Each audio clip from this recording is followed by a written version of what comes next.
Yo, what's up guys? So for today's video, so karon na guys, so magkuan ta og reaction video ni atong gi-post nga diploma ba or diskarte o apam. So actually guys, so para sa ako guys, diskarte guys kay mag-unsa man ang imong diploma pero wala ka diskarte. So dili po nimo makuha ang imong diploma kung wala ka diskarte. So na ay nag-comment daw guys nga diploma iya. So anyway, so wala man tay choice no ug mao ganay gusto nila. So ang uban diskarte gyud ang ilaha kay aron sila magkakwarta ug aron makakaon ang ilahang pamilya. So actually guys, so para sa ako alang, so mag-unsa man na ang diploma kung wala kay diskarte.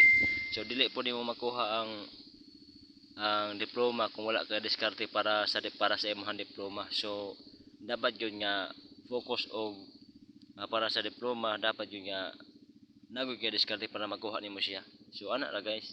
So muna ako guys. So thank you sa paglantaw and thank you so much and God bless you. Bye bye.